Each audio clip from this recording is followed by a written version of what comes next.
Here. Here. Here. Here. Here. Any comment, objection, or correction to the minutes of our meeting of April 25th? If not, they will be approved.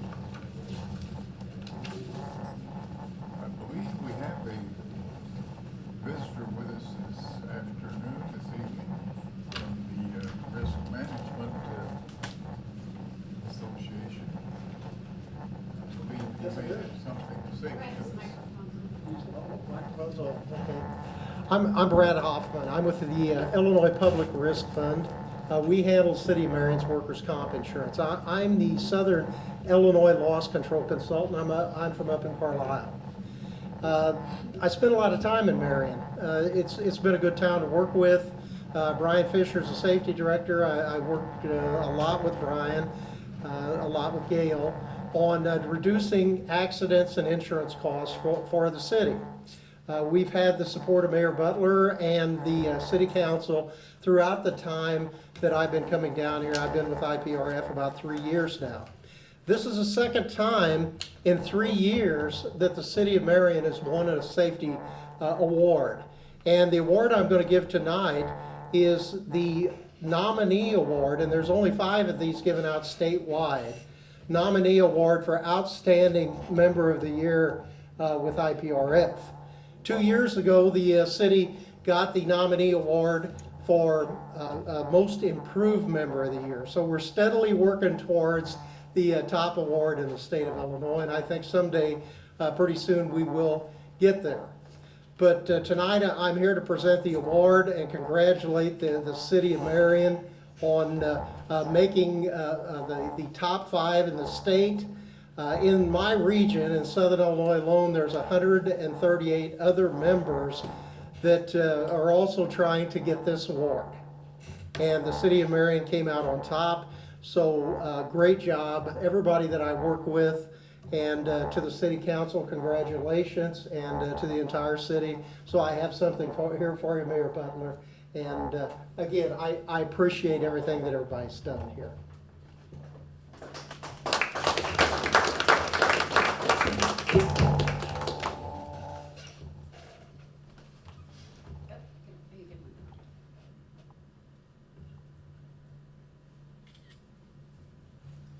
Thank you.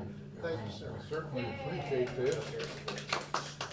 But I must say that Brian Fisher is the man responsible because he has really brought the city back from the depths. Our claims are down, our safety record is improved, and it's all due to the diligence, dedicated work of Brian. So Brian, I thank you. And we thank you.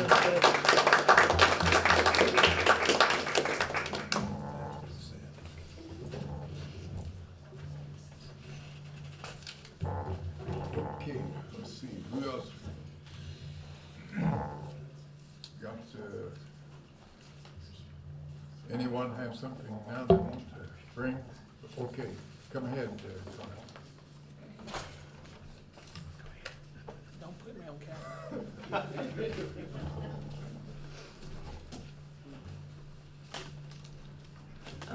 I just want to thank the Marion PD and Officer Tondini for a great job. I requested that they beef up the security in Gents Edition because we've had several cars racing, and one, as you know, was on the news, plowed down a whole bunch of trees in someone's yard. And also, they've just neglected to stop at any of the stop signs, because I walk every day and it's getting ridiculous. And on Jones's Park, they've been smoking. Went back to the Bob Marley days, and a lot of alcohol. And with the beefed up patrol in the neighborhood, it is starting to thin out somewhat. It's getting better. It's not the best, but it's getting better. And I'd like to just give her a kudos for that, because the park is for young kids. It's not socialization of the Marley days. Yeah. And so I just wanted to come up here and thank her for a job well done. Now stop right there. Will you tell us who you are? Carmen Allen, DOE, precinct committeeman, and also I live in the neighborhood and own several properties. And Very good. the property owners have been complaining. And I'm not gonna ask you what ridiculous party you're the committeeman for. No, you don't want to know because it ain't yours. But I still like you, Mayor. Well, thank you so much, Carmen, we really appreciate it. All right, thank you. Okay, who's next? You have something? Yeah.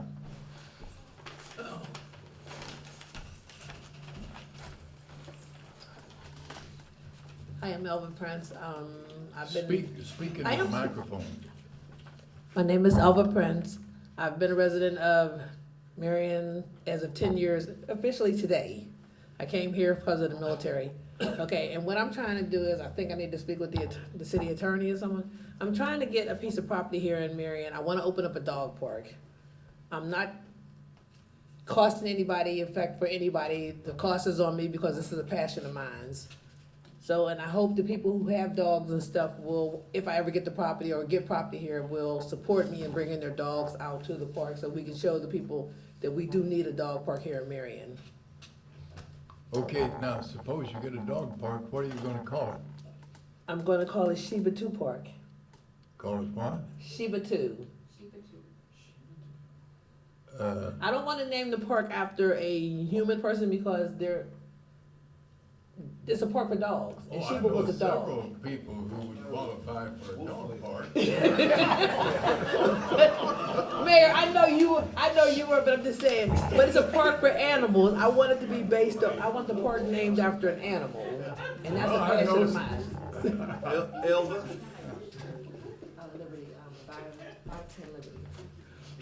How about Wolfland? No, What? no. No. Wolfland is a wolf. No, You wolf. talking about the barking noises? Oh, yeah, wolf, he's talking about You W. said Oh, wolf. yeah, wolf. No, Oh, Elva. no. Let's think about it. Okay, we'll think about it, There you go. but I want it pertain around animals. I don't want it to be named after somebody because it's not, No. it's not that. I don't want that. Okay, then I'll not give you the names of my human animals. Well, you can, sir. No, they're dogs. Okay, I'll go for that. Okay, as long as it's an animal. No, okay. Not here, not now. Not now, right?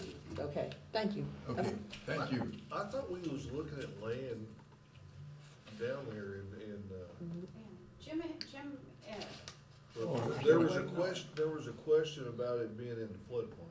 Well, it's okay as long as you don't build on it. Yeah, as long as there's a structure not built on it, is that right, Glenn? Yeah. You let the dogs run as long as they want to. That's right. Well, we have to build, we will have to build something like a shelter or something for people, cause it's like you can't have everybody just standing out in the open sun. Wasn't there a house on that land? It was. It was. That's why I Oh, was sure, wondering. but she's looking for a spot to do That's it. only a block from my house. Yeah. There was a house on that. Okay. Well, we wish you the best. Keep up the good luck and good work, and I'm sure that you'll find a spot. Okay. Well, thank you. Thank you. Okay, next.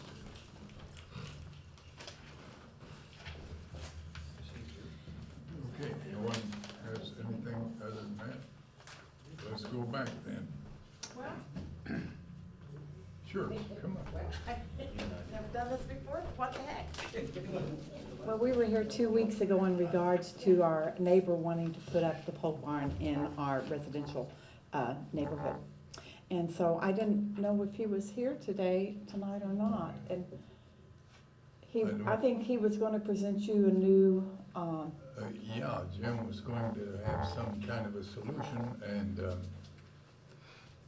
so, but I don't see them here, so I don't know. He was supposed to bring us pictures so Yes. everybody could see exactly Yes. what he was going to do. Yes, but I don't show him here, so I don't know what's going on He then. hasn't communicated to any of us what he, I'll check with him. have you heard anything, Dale? No, I'll check with him.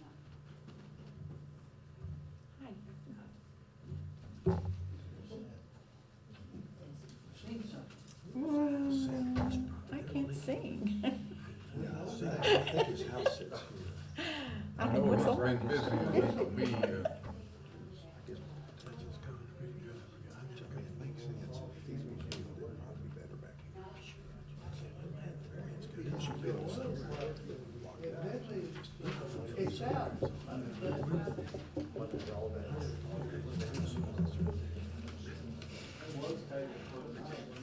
while we're waiting for that, Terrence, our information technician, has passed out some City of Marion new announcements.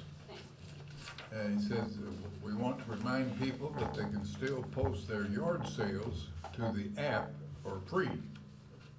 Now, what is the app?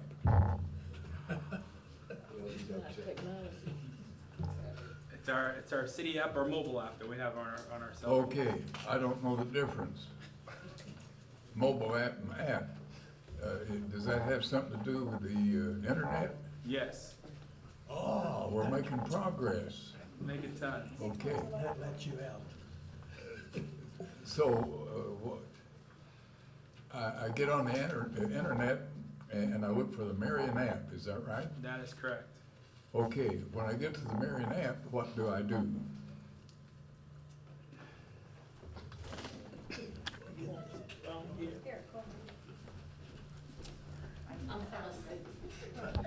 So when you pull up our Get on the camera.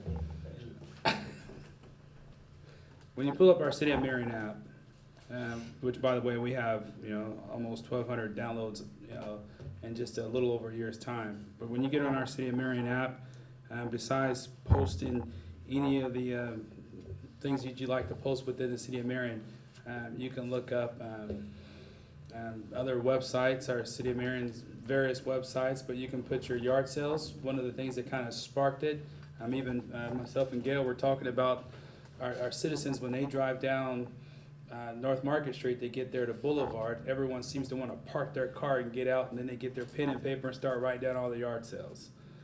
With this app here, they can just post it right to the City of Marion's app and download all the apps on one sheet of So paper. you're saying that anybody that's got a yard sale can put it on the app?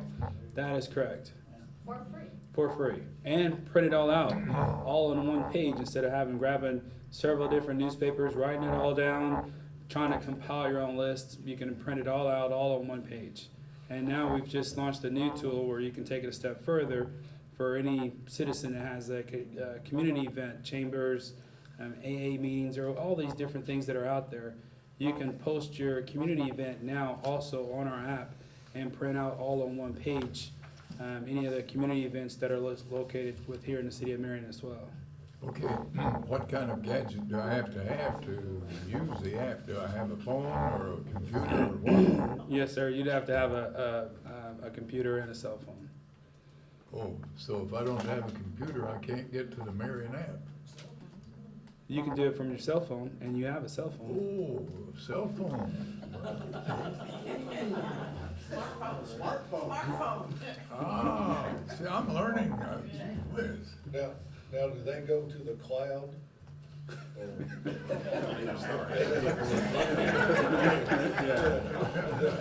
Enough, okay. So now it says, 2 new features added. Citizens can now post their community events, from chamber meetings to other civic meetings, all for free, and print out the event all on one page. Then we've added to our website the code enforcement violation list. So if my neighbor is not cutting his grass and the code enforcement people post it, I can get that guy's name off of this? Yes, sir. Actually, I just kind of printed out a little copy and passed it around to you guys. But you can look on our website or also on our city app and see an updated list of everyone who has violated our code enforcement violation list. And there's a re-inspection date on there as well. So it shows where FEMA or Brian will come back to your property to re-inspect it. And if it's not fulfilled by that time, then you'll be fined. Another thing you need to, that I think is great on this app is that, people can send in, to Commissioner Goss, stop sign knockdown at, whatever, roads. and it gets to Doug.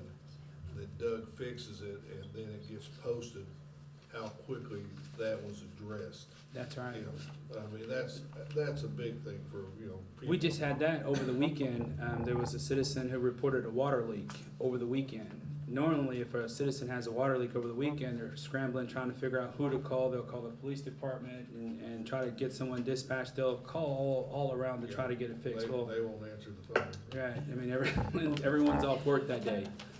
So anyway, except for the police department, yeah. But with the city app, they reported it that they were mowing grass and they found a water leak. They snapped a photo, they reported it. First thing this morning, Tracy and Scott were calling around, they're getting work orders, and they were going through and addressing it. The water personnel, yeah, they really got on it. Actually, whoever reported that situation, it will be completed by Wednesday. Good. So, Okay, we will be forever indebted to you for creating the app. it's never indebted to me. Still Just- get those monthly stats. Yeah, I still get the monthly stats, and I could present that at another time, you know. I don't wanna take up all the council's time, I was just passing that out for you guys. Sounds good. Good job. All right. Okay, thank you. Okay, Mayor and Council, I talked to our code director, Jim Feemister. He said it was under his understanding that Mr. Callahan was going to come to the meeting to address the situation, but I said he wasn't here. So I had understood Mr. Callahan was going to come tonight. Well. So he had nothing to present. Okay, well anyhow, Callahan's not built the pole barn, so we're still in the air.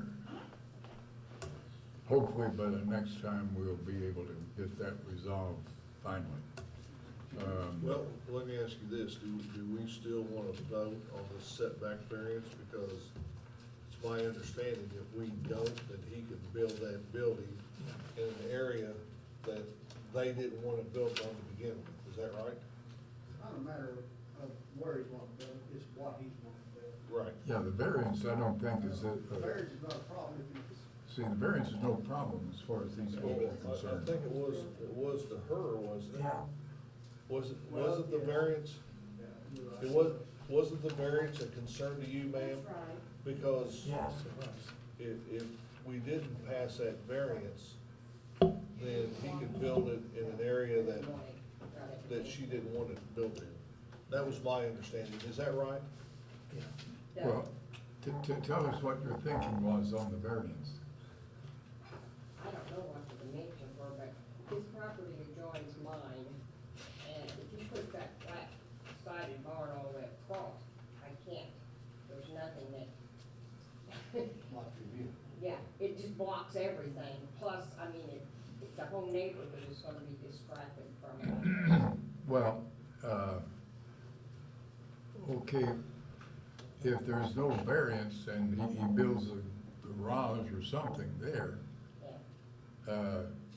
that's still gonna block your view. Well, there is, on Lincoln Drive at the side, there is a strip that belongs to the city, but it has his fence on it already, which has been that way for years. It's always been maintained. But, you know, I just think the building in itself is gonna take away from the whole appearance. Now, I know we can put the building up. It's not as big. We had other solutions for it, but.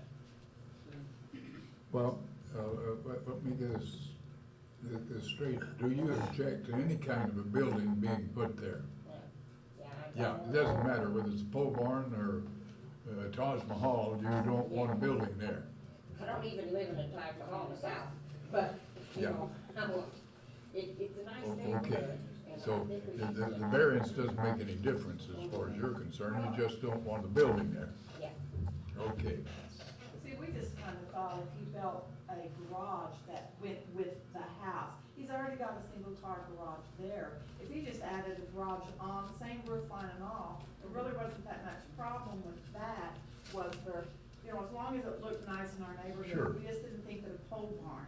You bought Right. a light structure. A light to the structure, house. yeah. Cause he was talking about building a 10-foot, 10-foot walls on a metal pole barn. yeah. And that's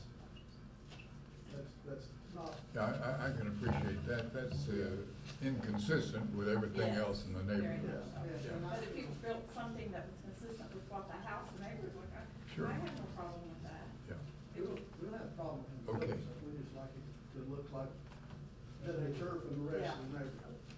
And you're right, I didn't realize the gentleman down the road has one of those kind of buildings, but it's behind his house against the woods. it's out of sight. Yeah, we never knew it was there. Yeah, yeah. Well, I think that Feemster was waiting on Callahan to contact him, and apparently he hasn't done so. Clanahan. Clanahan? What's the difference, Callahan, Clanahan?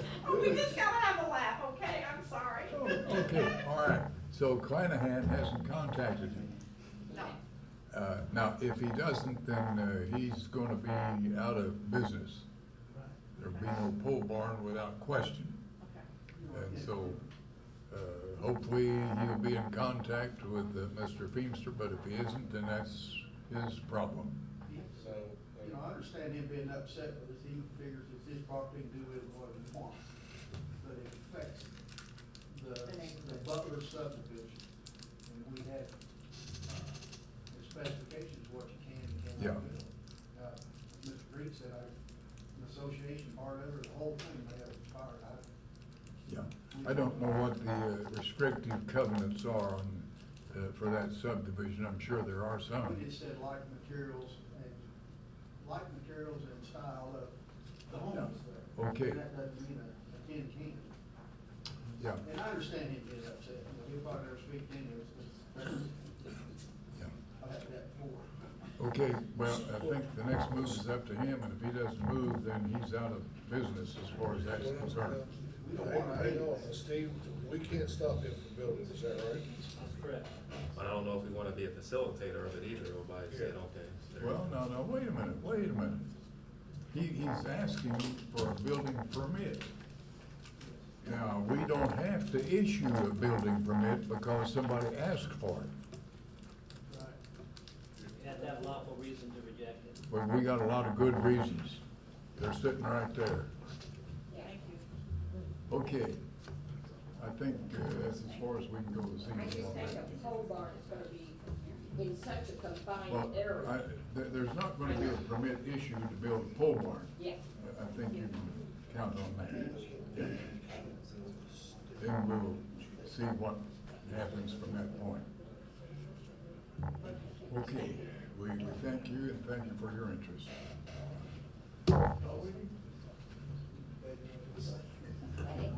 Oh, it was fun. My name's Rhonda Graves too. I forgot to introduce myself. You're gonna look good on camera. Good job, Ron. I say, I know that girl. You guys are gonna stick around for next Sunday?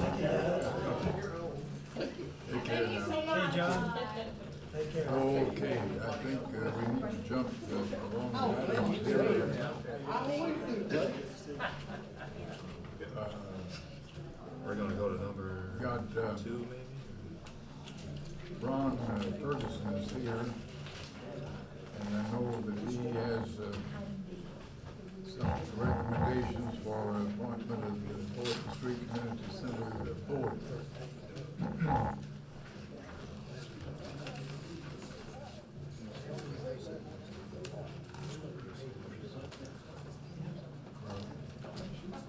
Okay, well, a minute, yeah, okay. You want to step forward and see what we can do with your problem? Good evening. My name is Jack Randolph, and I live at 2003 Francis Drive. And I'm coming to the committee tonight to ask that, for discussion of the agreement between the city and Gary McGee in reference to the building of a 12-foot wide concrete driveway, street, whichever it would be, in front of my house. And in talking with Mr. McGee, he indicated to me that he could build it if he wanted, and that that was it. And in checking with the plat maps and with the other items that are on file with the county, the city owns the street. It's a dedicated street and has been since 2011. when I purchased my property and built the house there, the city and I and Triple F Farms, we agreed to build a street as far as the city wanted us to build it at that point in time, which we did. The city department came out, inspected the street, said everything was fine, and we were good to go. The street does not go to the northern end of my property. It stops approximately half, 2/3 the way in front of my house. The reason for this is that the house, after we decided to build it, we flipped the house and put the garage on the south end of the house, which meant we had a street that ran on down in front of our house. And the idea was at the time, and the agreement that I understood at the time, was that if anyone developed the property onto the north, then they would be responsible for putting in a regular street on down to wherever they were gonna go. And Mr. McGee is not in agreement with that. And I would ask the city to reconsider this agreement. And if we're going to put a full street all the way down to the end of my property line. Once it gets to his property line, he can build whatever he pleases. And if not, I'm going to end up with him having what is in effect a 12-foot wide concrete strip in front of my house, which is inconsistent with anything in the neighborhood. And I would welcome comments from the... Where this concrete stops, that's about what, halfway across in front of your property? The concrete will start approximately 150, about 100 to 150 feet. Well, actually, it will start at the end of what is now Francis Drive. That concrete drive would be approximately 150 feet, and probably 50, I'd say 50 to 75 feet of that would be in front of my house. Okay, well, so right now, then, what is there beyond the end of the concrete? There is no concrete out there, Your Honor. Well, in front of your house, you've got a concrete slab. No, sir, I have an asphalt street. Well, okay, asphalt, but you've got, paved. Yes, sir, I do have. Okay, what happens beyond that when the asphalt ends? Right now, it's a patch of dirt where Mr. McGee plowed it up. Patch of dirt. Yep, he went in with a bobcat, and from the end of the asphalt all the way down to the 5 acres he bought to the north of our property, and dug it up and put in a small culvert and cut the road down to make it work, and now there's just a dirt road going into his property. He's got a dirt road right now? Yes, sir. Okay. So you've got half a street of asphalt in front of your property that ends in front of your property. I have a full street in front of my property that's asphalt. Okay, then where does the single side? It will start in front, approximately halfway in front of my house. He will tie a 12-foot wide concrete strip onto the asphalt in front of my house, about probably the middle of it. I think there are pictures to show where it ends and starts there, Your Honor.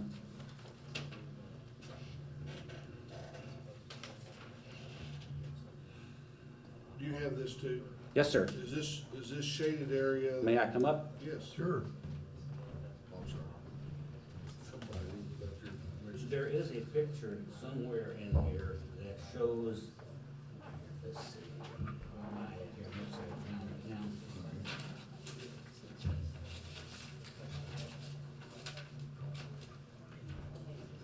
That's your property. Yeah, this is it right here. Our house sits about right here, and Francis Drive is paved from here all the way down to about that point right there. Well, what is this shaded area?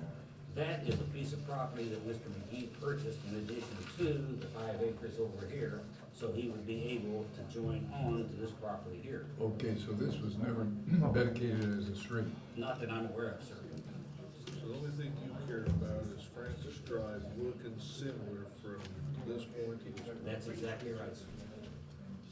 Okay, now, both sides, that pavement goes all the way across? Yes, sir. Well, if he owns that. He can do whatever he wants down there. He can do whatever he wants here. but the city owns from here up. Yeah, but, and what you're saying is that he has an agreement with the city from here back to there. Yes, he does, sir. Put in a 12-foot wide strip right there. Yeah. Okay, well, now we can work on that. When was the agreement? Not too long ago. Last time, he thought we make it against his property, at least 12 foot adjacent to his property, Yeah, and you can stay with the yeah, 12 foot. well, At least you well, don't. what you would like, well, of course, now the concrete goes all the way across here. It's just gonna be two dissimilar streets, Asphalt. down to here and then over 12 foot and go there. Well, let's don't worry about the dissimilar between the concrete that's not a and asphalt. The idea is to get something done. Yes, sir. Now, you want him to build all of this from here to here? I would like to have a full street there, yes, sir. Okay, and it's your understanding that that was the agreement he made with the city? The agreement that he made with the city, according to this, is that he would be allowed to construct only a 12-foot wide Okay, strip down through there, leaving 12 feet over here of nothing. Until such time as someone else bought, and then he'd have to complete it to both yeah, sides.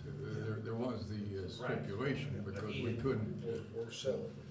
But yeah, yes, we couldn't have forever a half street there. what he told me was that he was only gonna build one house there, until I got into this with him, and then he got a little bit. Well, okay, now, we cannot, that's his property. I understand, sir. Okay, we cannot control that as far as streets concerned. Now, down here, it's gonna be a matter of interpreting what the contract says. And if it says he's to build across the street the full width, then that's what we're gonna expect him to do. It doesn't do that, yes, sir. He's just gonna build 12 feet. Okay, so if that was. How not- wide is that street, Glenn, Francis? You talking about the street or the right of way? The street, The the right of way is existing- 50. The existing street that's there now is approximately 24 feet, approximately. And he's gonna put in 12 feet. And he's gonna put a 12-foot concrete, 6 inches thick with 3 inches of aggregate subbase down to his property line. From where he goes from that property line on, that's up to him. Right. And if and when any property is sold or anybody builds in addition to him out there, the deed doesn't go through until that other half is put in. Ah, the deed does not go through until the half of The the. sale is not consummated until he gets the, Okay, we gotta get a copy of that. there should be. So we got it? If he sells it, they can't get a deed for their property without payment. That's what it says. Okay, But in the meantime, he can have a 12-foot wide street. Yeah. And that's what's Mr. Randolph's objection. Yes, sir. Yes. He thinks it'll be a forward on to you. Yes, sir. I've been out there looking at it. You know what I'm talking about.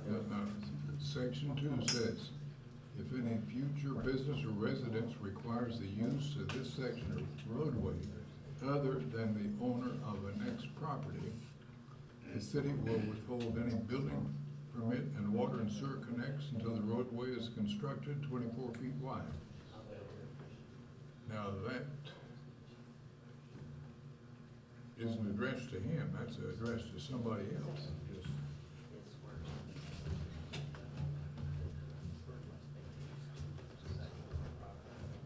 Then, all maintenance of the 12-foot wide concrete roadway is noted above. Maintaining and balance the right-of-way will be the responsibility of the property owner of property annexed for 3273. Until such time as the roadway is constructed to 24 feet wide.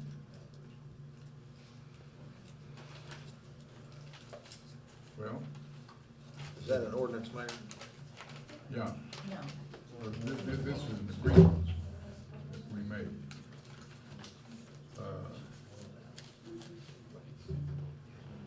I talked to Gary, he said, I've got an agreement, that's plan to live with it. I talked to him a couple of weeks ago. Yeah. That's what he tells you, I'm sure. Yes. And said, you know, got no problem, he said, I have my agreement, that's the way it'll be, so. Yeah. He was not happy with me. See, if he sells something to somebody else, then the city has to pay. Yeah. But, He said, he'll be a forward on to you, yeah, you're probably not. then this kicks in. Yeah, in the But meantime. otherwise, he's committed to the 12-foot wide concrete roadway. Yeah. How long do you think that is? 150? Is that 150? It's not over 150 feet. Yeah. Probably, I would say, from the end of the asphalt to the north end of the property line is probably 150 feet. You've been out and looked, and Yeah, you just need about 50 feet, 50, 60 feet is all you want. if he gets to be on my house, I'll not. I don't understand. Get to your property line, you'll be satisfied. Once he gets to my property line, I'm happy. He can do whatever he wants in. Brick, concrete, asphalt, rock, I don't care. Yeah, that works for him, it worked for me. Is that something we can do ourselves? Well, we can build it, it's a city right of way, we can build whatever we want there. And Only thing- the agreement notwithstanding.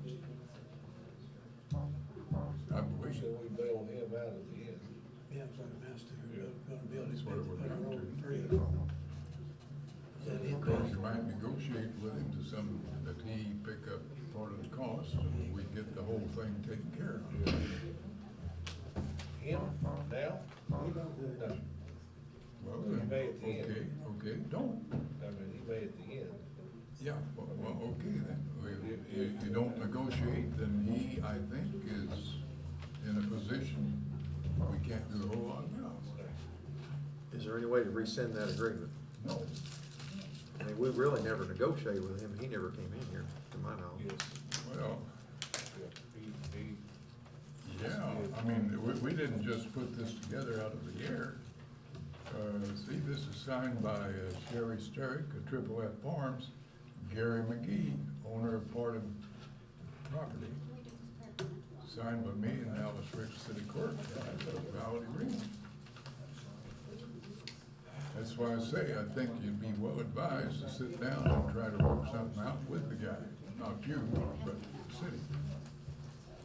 Otherwise, I believe he's on solid ground. here's my thought. 'Cause I don't think Gary will stay there.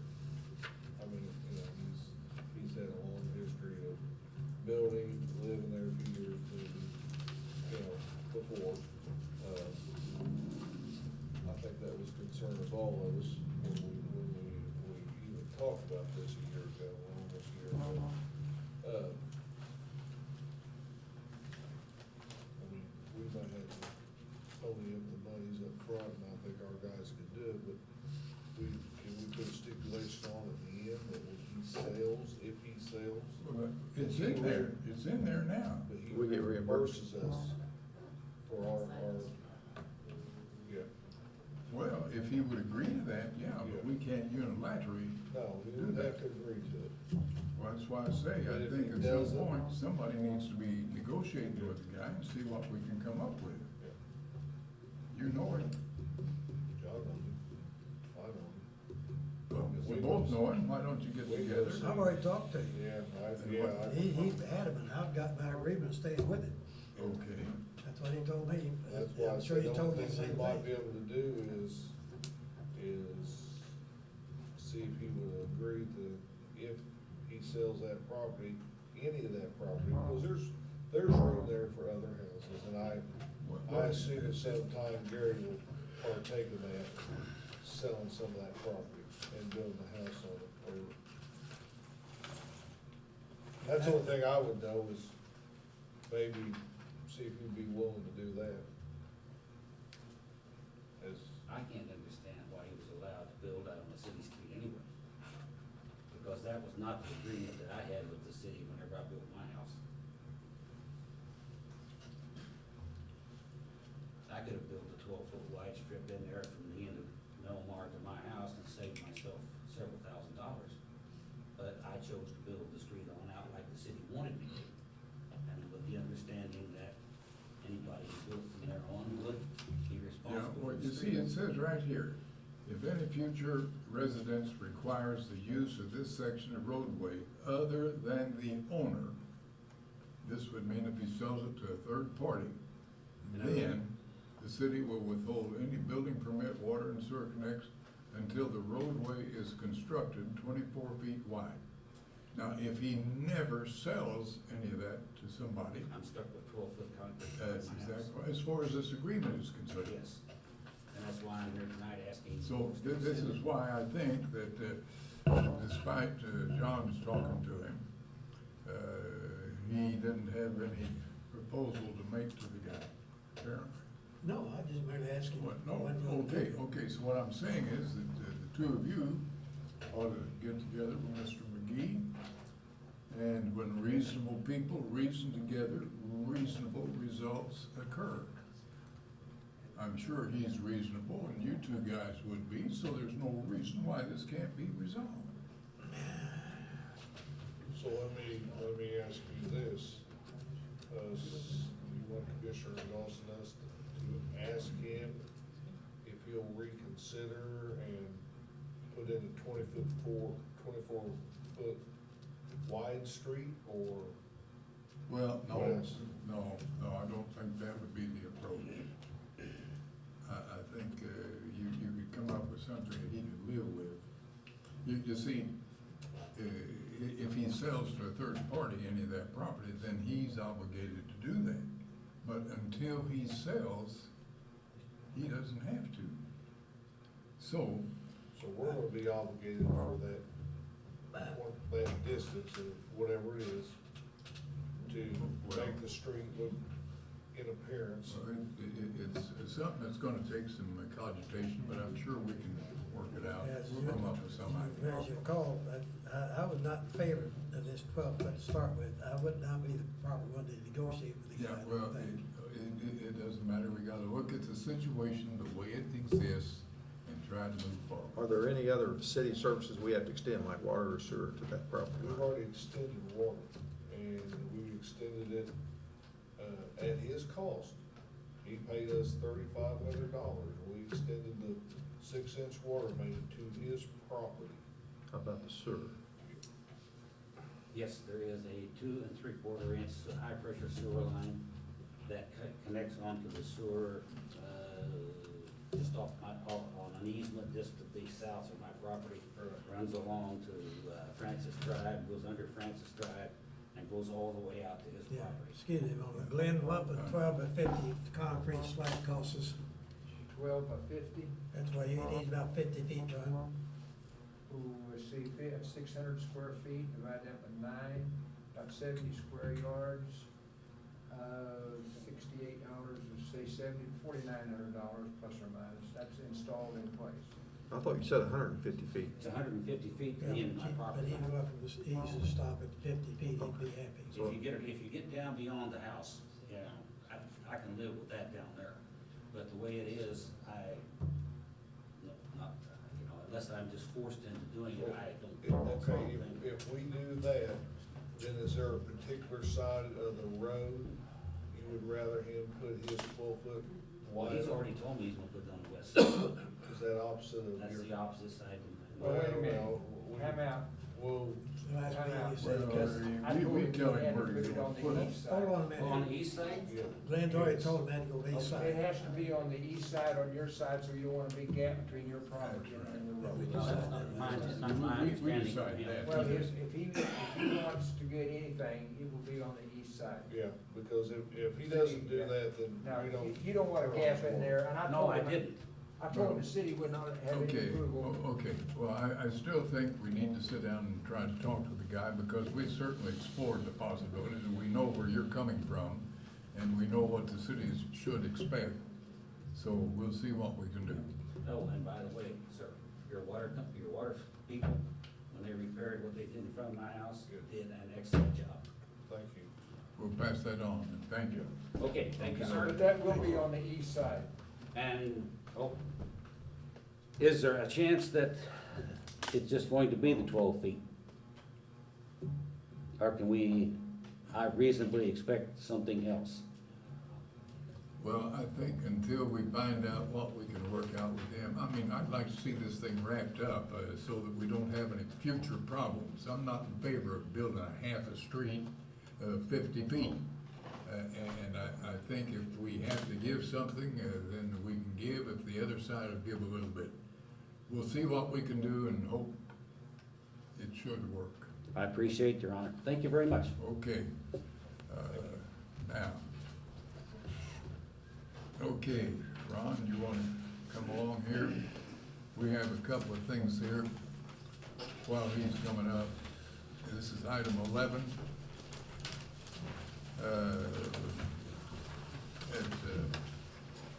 Ron's recommendation, he's suggesting, and he's chairman of the Boynton Street Center Board, reappointment of Reverend John Holst, Veronica McFadden Jones to the Boynton Street Board for a 3-year term. That's his recommendation. What's your pleasure? I move we accept that. Second. Call the roll. Commissioner Vanilla? Yay. Commissioner Hightower? Yay. Commissioner Webb? Yay. Commissioner Goss? Yay. Mayor Butler? Yay. Then he recommends that we accept the resignations of Lillian Thompson and Karen Brown from the Boynton Street Board. Is that right, Ronnie? Yes. Okay. That's my motion. That's a motion. Second. Call the roll. Commissioner Vanilla? Yay. Commissioner Hightower? Yay. Commissioner Webb? Yay. Commissioner Goss? Yay. Mayor Butler? Yay. Now, it's also Ron's recommendation that the council approve the appointment of 5 new board members for 2-year terms. Do you want to tell us who those are, Ron? Yes, we have Caitlin Diskey, Susan Seelock, Sharon Moore, Julia Pfeiffer, and Dr. Keith Wilson. These are the individuals that we put forth for membership for the board. 2 of these are not residents of Marion, but they've been volunteering at the Boynton Street Center for a while now. They are excellent people, and we would seek their approval. That's Caitlin Diskey and Susie Spelak. Susie lives in Goreville, and Ms. Diskey lives in Herring, but they've been volunteering at the Boynton Street Center for a while. And you've been having difficulty finding people to serve on the board? Yes, we've had several attempts. We still will only have 10 members, and if you recall, about a year ago, you had extended the number of board members to 11, so we'll still be 1 short, which we hope to fill. I see. And all of these folks have volunteered? I mean, you're... Yes, and all except Keith Wilson have passed a DCFS background check, and I'm sure he'll pass it. He may have already have it a couple of weeks ago that we sent one in for him. Is he the But professor the at other SIU? 4 have already passed that. Is he the professor from SIU? Yes. Oh, boy, that's pretty Well, good. I'll make that motion to accept these new board members. Recommendation, okay, got a second? Call the roll. Commissioner Vanilla? Yay. Commissioner Hightower? Yay. Commissioner Webb? Yay. Commissioner Goss? Yay. Mayor Butler? Yay.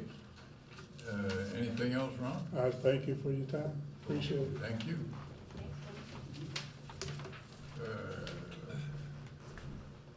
Okay. We've got a bunch of bids here for automobiles. Vehicles, I should say.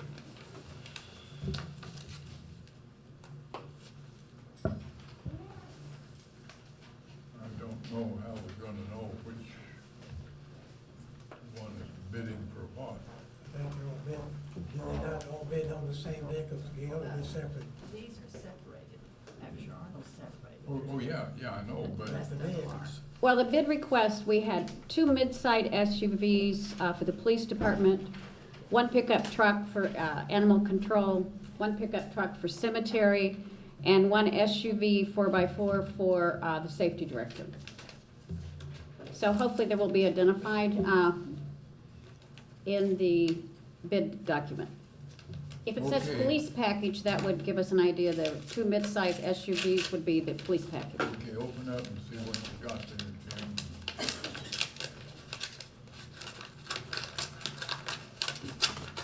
see, we've got bids here for, they're supposed to be, yeah, okay. That's good. Now, we've got the bids, He's got his. okay. Which one have you got first there, Jim? The safety department, this is for a 2016 Chevrolet Traverse all-wheel drive.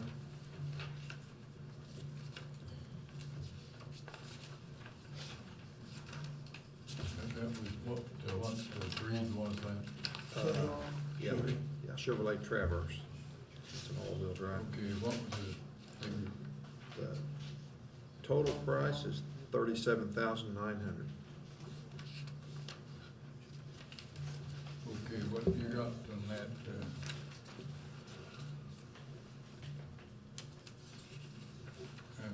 Anthony. I got, 2017, Ford Explorer four-door, police package with a 3.7 liter V6, 6-speed automatic transmission, everything else, 29,883. Is this for safety? This is for the, I'm assuming, it says Police package would be. police SUV, because, oh, you want one? You do police or safety? Safety first. I think you're supposed to do two for the police package, you've got one, but you have two. And Well, maybe this is Brian's. Well, It he says didn't have SUV. the police package. Brian, you're getting the SUV too, right? Yeah. you got that Chevy Traverse one, that was fuel tonight, Brian. Did you say it was safety? Yeah. That was safety, that Chevy Traverse for $37,900.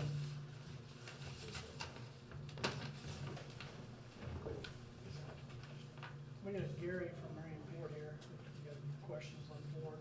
Well, we don't have the bid open yet. No, that's that 2017, wasn't it? So, okay, now I've got, I got safety. Okay. You want safety or police?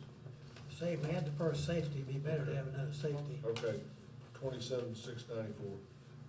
What is it? Safety, 27,694. What kind? What is it? It is a 2017 Explorer four-door. Four-wheel what drive. breed is that? Chevy?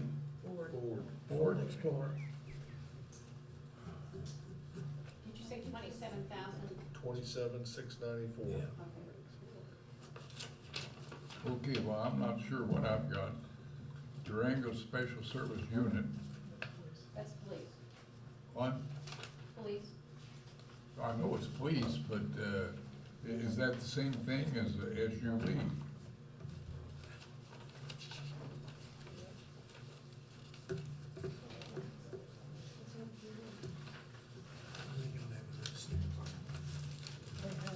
Well, anyhow, the price, I'll put that aside, it's $30,280.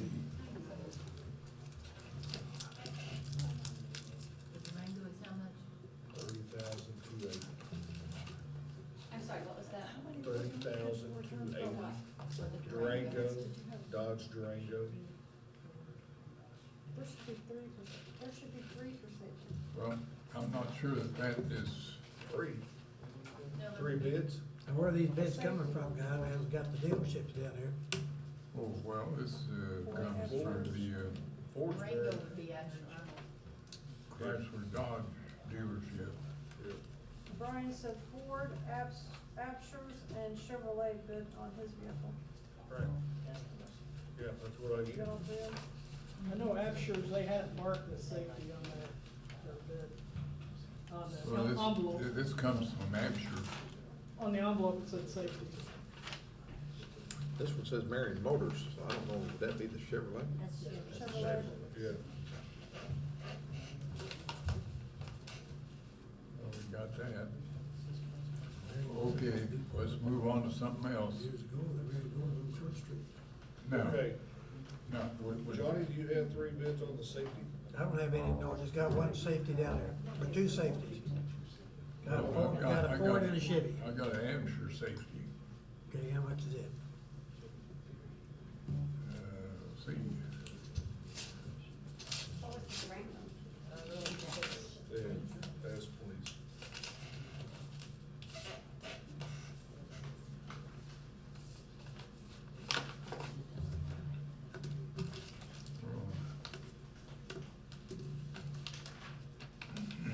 this is for a Durango SXT AWD. 26,889. Did you specify 4-wheel drive? Or all of Is that all wheel? Yep. AW, all-wheel drive, AWD, yes. Yes.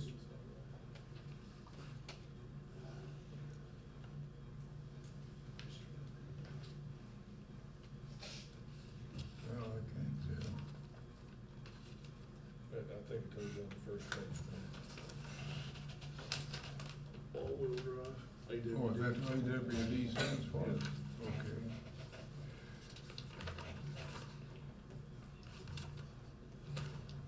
It was what?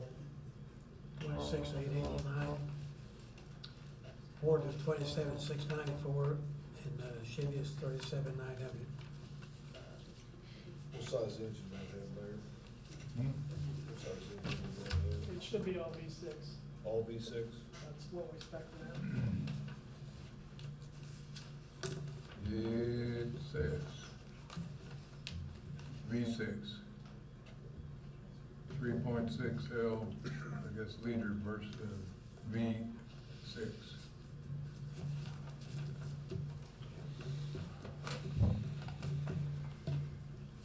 Okay, what else we got? You should have 2 police package, a bid for 2 police package vehicles, SUVs. We're right there. Go through some stuff. I got cemetery, man, from. What I've got here is the cemetery department truck. Okay, but you have one that's marked for police. You got 2 police already down there, guys. No, we don't. Well, you should only have one by 29,883. That was your Ford? Or, You got a Durango, 30,280. you're right, I apologize. Well, Marion Chevy did not bid on the police package. I talked with Larry when he brought it in. Okay, so that took care of that. That's only 2 police then. That Yeah, makes they're not in this Ford. packet. Okay, Okay, so now we're the cemetery. yeah. cemetery Cemetery was a truck. pickup truck with a double or super cab, a 4x2. Oh, no, that's animal control, excuse me. Cemetery was a quad cab 4x4. Right. I got Marion Chevy at, this is a 1,500 4-wheel drive crew cab, work truck, sale price at $31,804 and 55 cents. 30,000, what? 31,804.55. You want Marion And Ford? 55 cents. I got it. Thanks. Okay, Okay, Marion. what was that from? Chevy, Yeah, Chevrolet Marion Motors, they call them, so. Okay. Okay, I got Marion Ford. What's, It's 2016 F-150, 4x4, 26,480.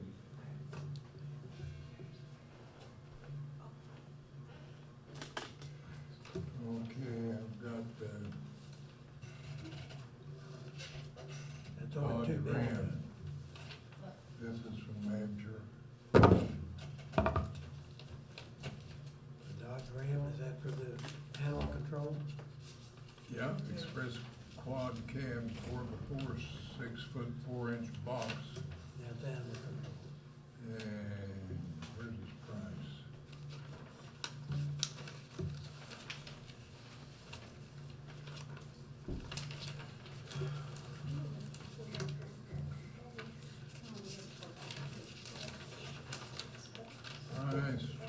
$27,592. And does that say for animal control? Well, this is what I've got for the cemetery. Okay. Say yes for a 4x4. The cemetery did, Yes. yes, Animal control was a 4x2. yes. Okay, 27,542 for the Dodge. 27,592. 592 for the Dodge. Okay. John, you want my animal control?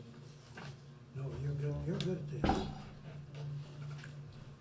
What is Okay, it? and 22? 22,590. 12. 22,590. 4x2. What is it?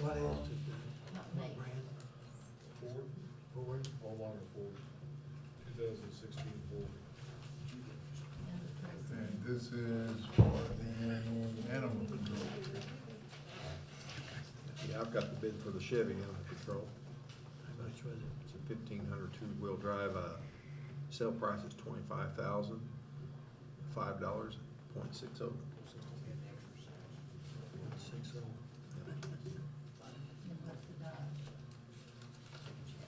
That's on a Chevy.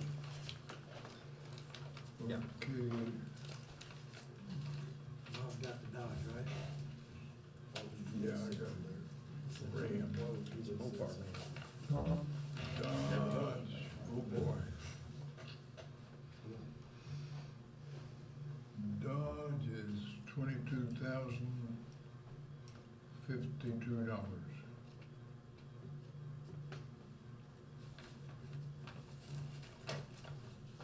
What'd you have? 22,590. 22. Okay, that was good. The animal control. I know, but, Ford. Ford.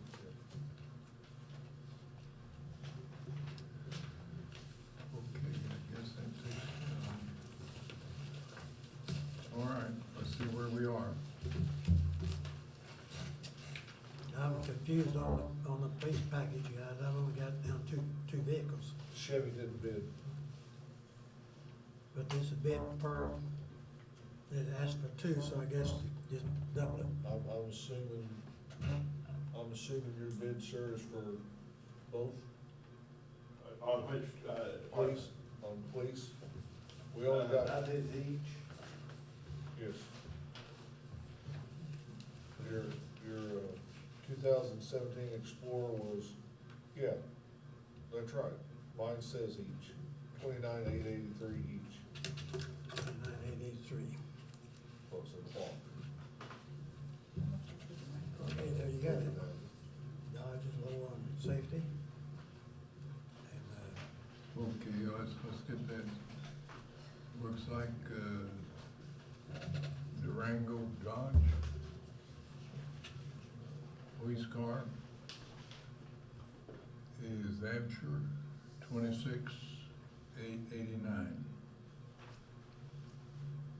Now, that would be just for a regular 4x4, not police package.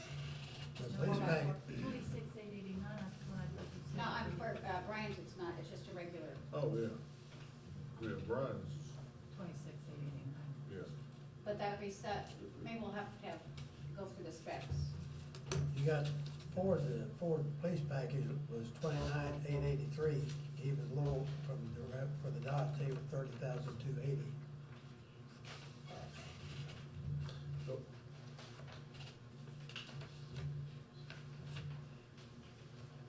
And the cemetery, Ford was low at 26,480. yeah, no, the police package was 30,280. That was the Dodge, but Dodge. the Ford was 29,883. Yeah, it's the low. Yeah. Huh? It's, the 29,883 is the low bid because Marion Motors did not bid. Right, that's a low bid. Yes. And the Dodge is low on animal control, Ford is low on cemetery, and Ford is low on the police package, and Dodge is low on the safety. According to my calcs. Yes. And these would be subject to, Specs. specs and verification by the Yeah. directors Yeah. or chiefs. Need this for this?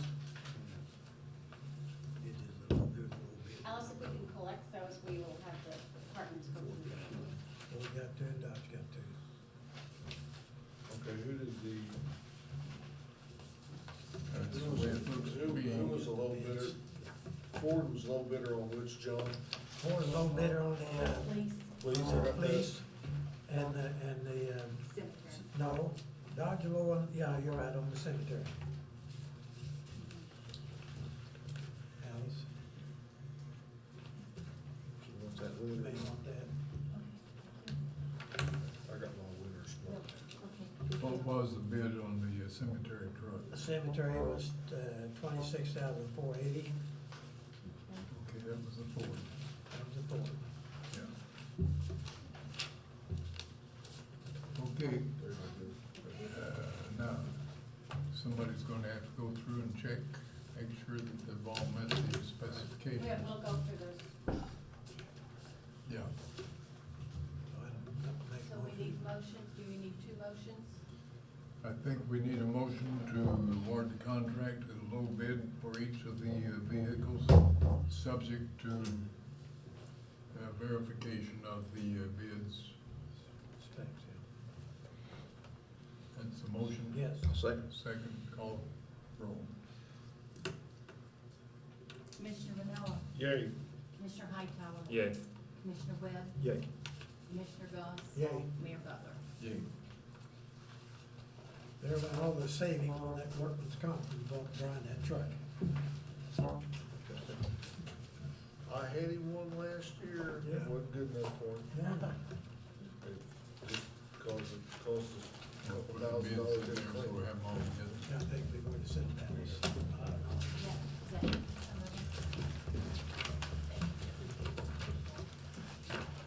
Oh, next subject. Thank you, gentlemen. Thank you. Thank you. Thank you.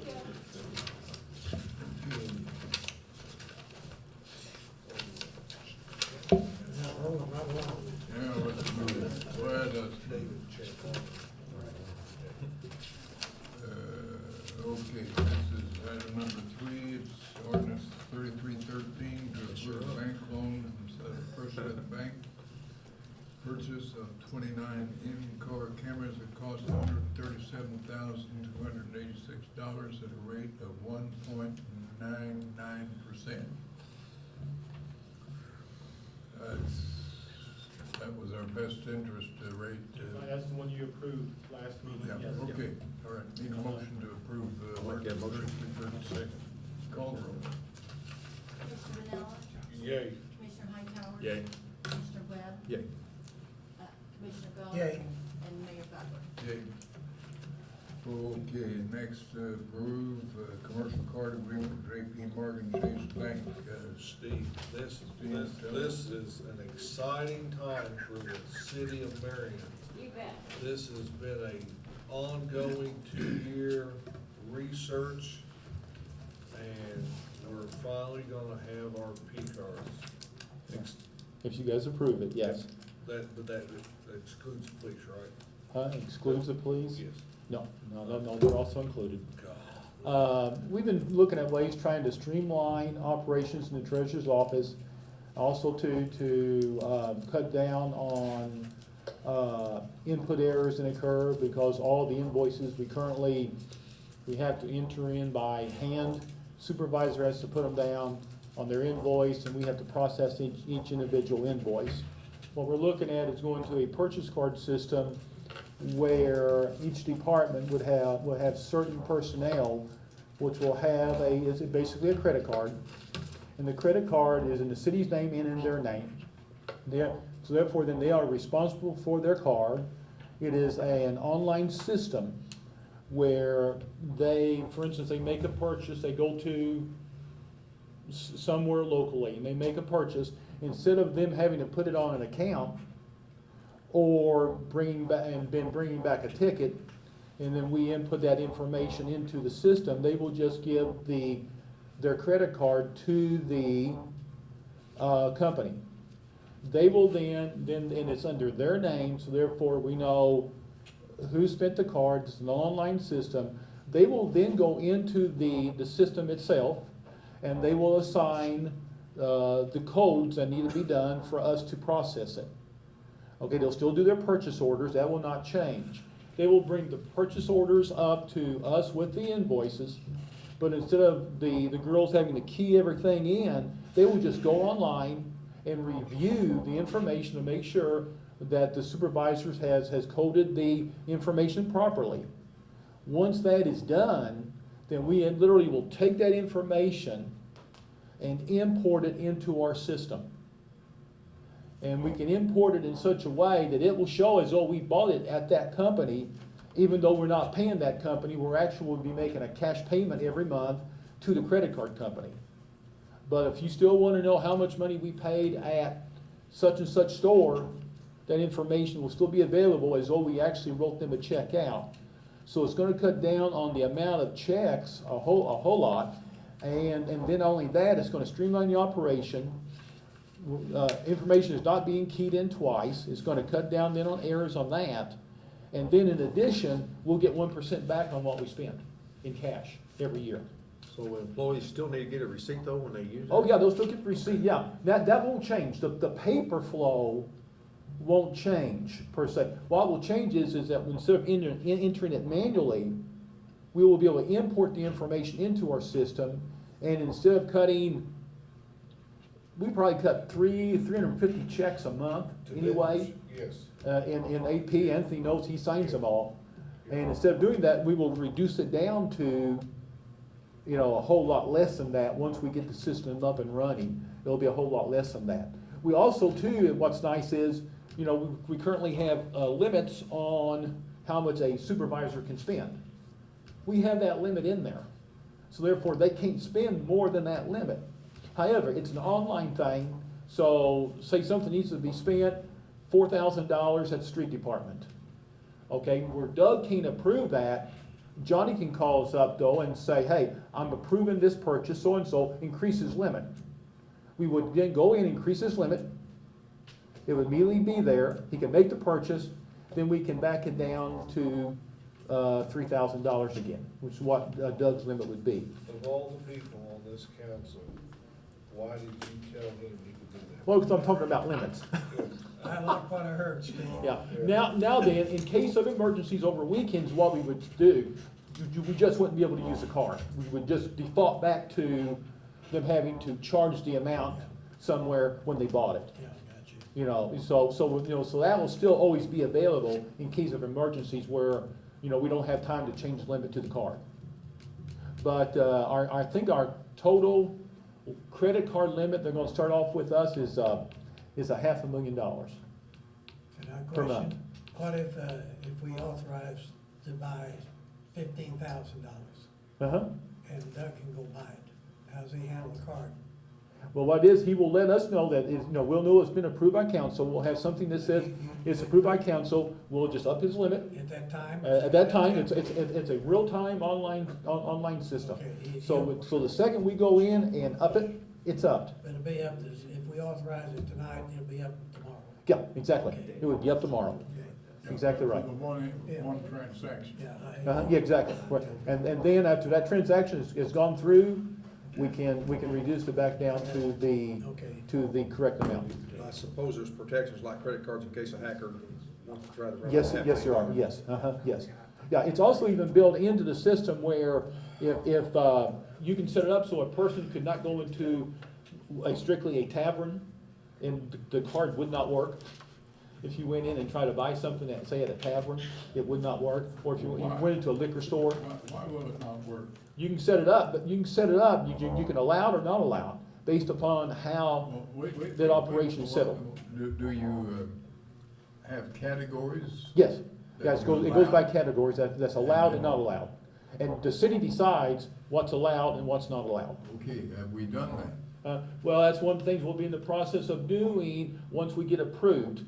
Then we'll start getting into the details and working out. They have a default set up.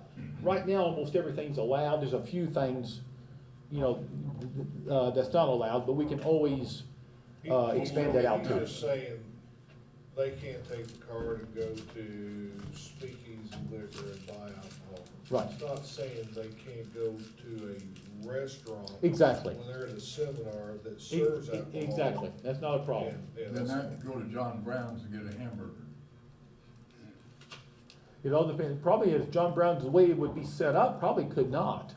But here again, it's gonna be up to the city to allow it or not allow it. Whatever the city wants to set it up. I think he served hamburgers. Yeah, that's the problem anyway, because John didn't have a grill. Yeah. But it's got hot plates, so. Right. Have you looked into, speaking of hackers, have you looked into the insurance of the guest hacking?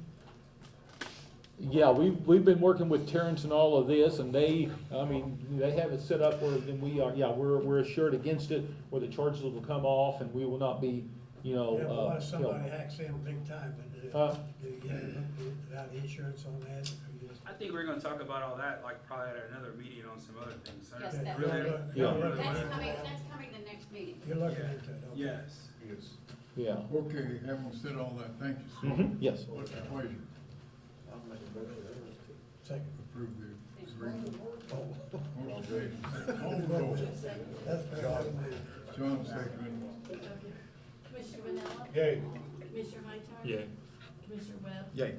Commissioner Goss? Yay. Mayor Butler? Yay. Okay, maintenance agreement for the emergency warning siren. What's this about? Yeah, I'll take that one. Several years ago that we upgraded our tornado warning system. This is just the annual maintenance agreement that we do every year, that if something happens to one, they'll come down here and repair it and everything like that. This is a very modern system. Actually, when we have power outages in Marion, we can isolate the power outage by looking at our monitors for these tornado sirens, because they'll go to battery mode instead of AC, and there's just a lot of good things about it, but, Looks like we have 14 of them. I looked at that. we have 14 of them. I think, what do we play there, 150-something thousand? Yeah. To upgrade them. A few years ago, we was looking at a new system, but we was looking probably at $750,000 on a new one. We got a hold of these people who actually are the Motorola distributors and dealers for these tornado sirens, and they said, the only thing you need to go is basically what we did was went from analog to digital. They just removed the old, put in the new, and we kept everything existing, and they've worked beautiful for us, and, We can hear the one in our neighborhood. you can hear them, they test themselves, they'll tell you exactly, well, they not only test themselves and tell us what's wrong, that also goes back to Blue Valley, and they know the same time we do what's an issue, because they may be on the phone with us and calling Jerry Hickey and say, try this before we drive 7 hours. So anyway, it's a great maintenance agreement, and it's my motion to accept it. Second. Call the roll. Commissioner Vanella? Yay. Commissioner Hightower? Yay. Commissioner Webb? Yay. Commissioner Goss? Yay. Mayor Butler? Yay. Okay, tell us about the asphalting cemetery streets. John. Okay, it's time to seal coat all the roads east of 37, that includes Rose Hill area. And asphalt maintenance people submitted a quote to us for $14,995. My motion to accept the Do quote. you have the money? Yes, sir, we have the money. And okay, it's your motion to accept the asphalt maintenance agreement. Yes, sir. Is there a second? I'll second that. Call the roll. Commissioner Vanella? Yay. Commissioner Hightower? Yay. Commissioner Webb? Yay. Commissioner Goss? Yay. Mayor Butler? Yay. Okay, you can tell us about the Laser Fish Avanti software assurance plan. Actually, I will start and have our IT director fill in also. This is kind of like a file cabinet that's a digital file cabinet. As you know, we have lots and lots of records. And suppose you're looking for a record and it has a certain document, certain word in it. I could plug in that word and our file cabinet, after we scan and go through all the documents, get them all entered, it'll pull up the number of things about if it's a vacate of a certain street or different things. Part of having software and or having a lot of written records is to make it easy and accessible for a user. So our deputy city clerk's going to head this project. She's had quite a bit of discussion with Terrence and how to enter. It's a good deal of scanning, but it will save us, as we go towards digital, as Steve Hale was talking, more and more information and having things at our fingertips instead of looking through 12 files or 12,000 files. I'll let Terrence add anything else. Yeah, she hit it dead on the head. It's, Go ahead. no, just to make the FOIA request process. It will make it extremely easy and a lot less time on the clerk's office. And we want to start with the clerk's office because the clerk's office is the holder of records. And we'll incorporate the treasurer's office, the water office as we get this thing going here. Well, and also the police department, because as they have Oh, yeah. hundreds of records, you could put in a person's name and it could pull all of the previous records on that situation. So this is kind of a start to continue to build on. We already have purchased a server that will hold the document information. So the software and the training and installation hardware is $6,387. Okay, now is this a one-time cost? There is a support cost that will continue at $813 a year. Yeah, it's minimum. Yeah, it's a minimum cost. But this is the cost for the software and the training. So once you scan all these documents, you pitch the documents, or do you? No, get we'll to still see? say the documents, because, you know, we save our archives. But what we have is, instead of trying to dig through 8 file cabinets of documents, and then what's stored downstairs, we would have them accessible. Then is it backed up too, I guess, somehow? Yeah. It's on the cloud. We've got, I think there's like 8 terabytes. There's a whole lot of hard drives that will back up that data. One of the things that sparked it is when we had that water damage not too long ago, we've got a lot of important documents that we keep in a room here in the building. If something was to happen to that back room or into the building, we lost history, generations of important documents. So in this situation, it's a great secure backup, and now it also gives us easy accessibility to it. And a part of it is, a lot of it is going to be planning and organizing the database. And we know our deputy clerk is very organizationally efficient on spreadsheets and organizing databases. So we're going to sign that, so it's not on Alice's plate, it'll be on Tammy's plate, if the council approves it. Now, I notice here in installation and training, software and hardware is $1,500 per day. Yes, and we'll do one day. We've already planned that. Okay, then it goes on, it says installation, implementation, consulting, administrative training, and end-user training is $1,500. So all that would be done in one day. Yes.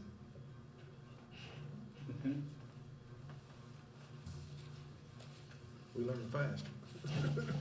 Well, we've actually been looking at the software and the system for about 3 years, waiting for an appropriate time to try to install and move forward with it.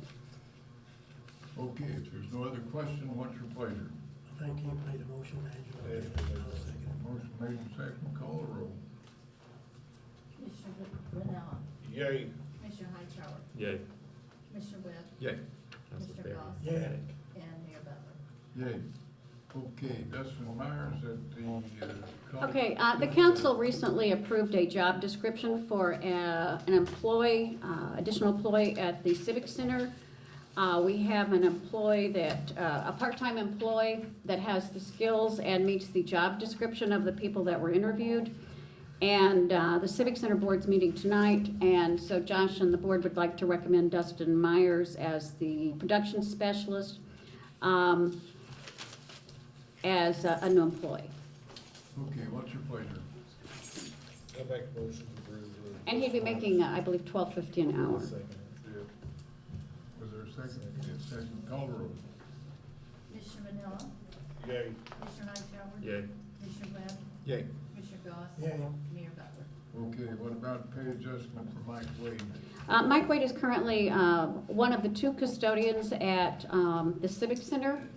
And Josh Benson, the director, has recommended moving Mike's, due to new job description and requirements. Mike also manages all of the part-time staff that between the pavilion and the Civic Center, and does do a lot of our hands-on fix-it projects for the Civic Center. So felt it was appropriate to try to, his current wage is $12.20, and that would move him to $13.55. Okay, what's your pleasure? I'll make that motion. I'll second. Call the roll. Commissioner Manila, Yay. Commissioner Hightower, Yay. Commissioner Webb, Yay. Commissioner Goss, Yay. Mayor Butler. Yay. Okay, Steve. I'm ready. You're here every week. This would be new Hub Recreation Center part-time employees. Yes, sir. We have 3 employees here on the list. I'll start with the first 2, which are seasonal summer camp employees there. As we're gearing up for summer camp, we have 2 employees by the name of Darby Smothers and Christina Galen that are looking to come on board there. Did a great job in interviews there, so we'd like to hire them as seasonal part-time employees for our summer camp program. In addition to that, we have Justin Van Horn as a wellness attendant. We are getting ready to lose one of our wellness attendants who's going to be going back to school this summer, so taking some more summer classes and won't be as available as she was. So Justin will be picking up her hours during that time. Okay, not increasing number of employees, just replacing. No additional staffing. Okay. All right, what's your pleasure? I'll make a motion that we approve the aforementioned personnel. Second. Call the roll. Commissioner Manila, Yay. Commissioner Hightower, Yay. Commissioner Webb, Yay. Commissioner Goss, Yay. and Mayor Butler. Yay. Thank y'all. Thank you, Steve. Hey, Steve, while you're up there, let me ask you a question. Have we made any, No, he's probably. no, have we made any headway in our cardio equipment as to maintenance repair or anything like that? I mean, I had a big concern that when this equipment broke down, it was taking weeks to get it fixed. It is a little bit lengthy depending on when it hits there. In the current agreement that we've got situated there, it was brought to my attention just prior to budget hearing. Steve Hale conversated with me about a local entity by the name of Orthotech there. Have reached out to them with Keith Santons, and Kenny is their service guy. I don't know his last name, I apologize there. They don't currently have the ability to work with Cybex and True equipment, which is all of our strength and cardio equipment as of this moment, but they are currently working on getting a user agreement so that they can do that. Certainly, as our lease runs out on cardio equipment going forward, if we were to look into going with their brands, they would be able to service those with no issues. And I'm assuming with FSA, we had a contract with them? No, all that happened there, obviously we bought our equipment from Innovative Fitness, and in that first year, or as far as the warranty would take, we had to call Innovative Fitness. Innovative was reaching out to local vendors that had contracts with Cybex and True. That's why I didn't know anything about this company per se, because they're not authorized to work on Cybex or True. The closest they could find was St. Louis for those, and that's where our group's been coming out of. The group that's been coming out, Integrity Fitness, does fantastic work. They're wonderful as far as that goes, but they're 2 hours away, and if they're booked, And not timely, they may. if they're booked for a week and we call them with a problem, they got to come out here. When they get out here, it's just like anything else. They get out here a week later, they look at it, they go, "Yep, that is broken. Yep, that's what the problem is. Now I got to order the part." It takes a week to get the part, then it takes a week for them to get back. So it turns into a 2 to 3 week project almost every time we have a broken item. It's better than it was, but that doesn't make it good. But I'm really excited with what Keith and Kenny are working on to help us out. Yeah, well, I guess where I'm leading to is there any way we can get out of that? And you're shaking your head no. Actually, In we the background. have at least another year and a half of contract agreement. Well, we bought out FSA, everybody can be bought. This is a, Is it? Not everybody. Well, Those are lease It all agreement, depends correct? yeah, on the price. actually a lease. Yes. agreement. This is the lease agreement on the Ray equipment. said you won't stay bought any of us. The only stipulation there would be if they're not meeting some kind of maintenance in that agreement, I mean, if they're not holding up to some Well, contract. I don't think that's. Well, that part's, I don't think that time frame there. that part's kinda done as far as that goes. You know, our situation right there is we need someone that's certified to work on the equipment that we have in the building there. But we would be making, it'd be a big step for us if they will allow Orthotech to. That would be huge. Right now, it looks like Cybex, which is where our strength equipment is good to go with letting them work on it, which there's not a lot of work on the strength equipment. If you guys have been in there, I mean, that's just it's an arm that swings for an arm press or whatever it may be. The cardio is where the money is for them. And True doesn't want to obviously give that up. They sell great licensing fees to have people do that. So that's what they're working on right now. We were last in touch, I was last in touch with Keith, was it a week and a half ago? Yes, recently. About a week and a half ago, he reached out and let us know that Cybex was looking like he'd have that one done, but still working with True to see if they'd allow us to work on the cardio equipment. Well, I mean, and we've had this discussion before, we talked about maybe making some type of bench down the middle and putting electrical outlets in it and getting some more cardio equipment. Could we do, or is that agreement that the only cardio equipment's gonna be in there right now is? with No, this we have car? no agreement like that as far as that goes. Okay, so if we did that to. If we wanted to expand our- purchase 12 new pieces of equipment, we could purchase any 12 pieces of equipment that we want from any brand that we want, from any vendor that we want. There'd be no going against any policies or procedures. I think that's Or something lease, we right? need to look Or at. lease those options, yes, we could.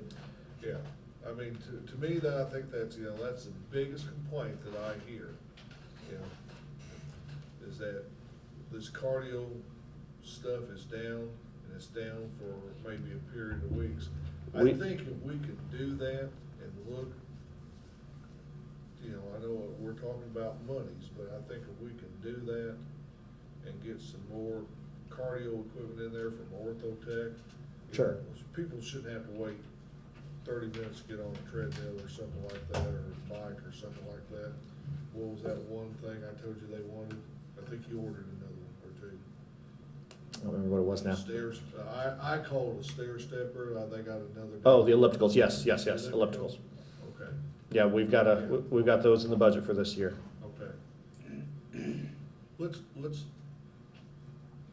look at something like that, about expanding that, getting a bench, because they're, where people maybe can put their bags on and everything, have electrical outlets in there and get some more cardiovascular stuff. Sure thing. Okay, All right, that ought to do it. thank you. Thank you. All right.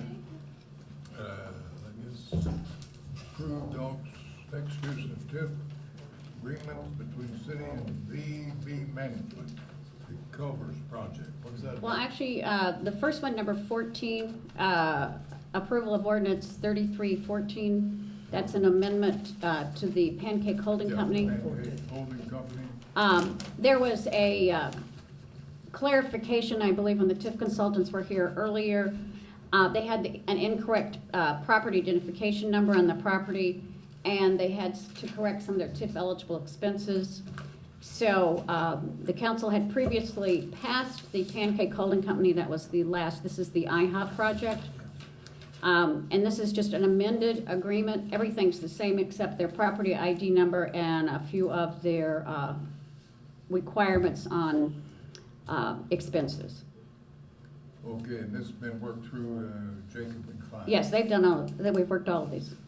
Okay, having said that, what's your pleasure with ordinance 3314? Move adopted. Second. Call the roll. Commissioner Manella? Yay. Commissioner Hightower? Yay. Commissioner Webb? Yay. Commissioner Goss? Yay. Mayor Butler? Yay, okay, ordinance 3315. This That's is the ordinance authorizing This is BB Management, which is out of Wisconsin. This is a group that will be, is purchasing a piece of ground next to IHOP, and they will be constructing a Culver's restaurant. This is dependent upon the release or assignment of the TIF from Marion Heights Group. But it's a 70-30 split with a cap of $1,756,000. I'll make that. And they're buying, this group bought the franchise, and they're spending a total of over $2.4 million. Okay, had a motion, second, call the roll. Commissioner Miller? Yay. Commissioner Hightower? Yay. Commissioner Webb? Yay. Commissioner Goss? Yay. Mayor Butler? Yay. Okay, agreement between the city and John Brown. As you know, John Brown's, which is just down the street, had a disastrous fire and has been rehabbing its building. And this is a TIF agreement that will cover part of his rehab of a old structure. And it's a 70-30 split with 70% for the developer, 30% for the city. And this is in the hub TIF, so it gives him 20+ years to go through with a cap of $132,865, which will cover a lot of expenses that it's going to be I've gone through it a couple times as they've been rebuilding, and they're going to have some really nice improvements. I'll make that motion. Second. Call the roll. Commissioner Vanilla? Yay. Commissioner Hightower? Yay. Commissioner Webb? Yay. Commissioner Goss? Yay. Mayor Butler? Yay. Gail, what was the amount for, the pancake, IHOP?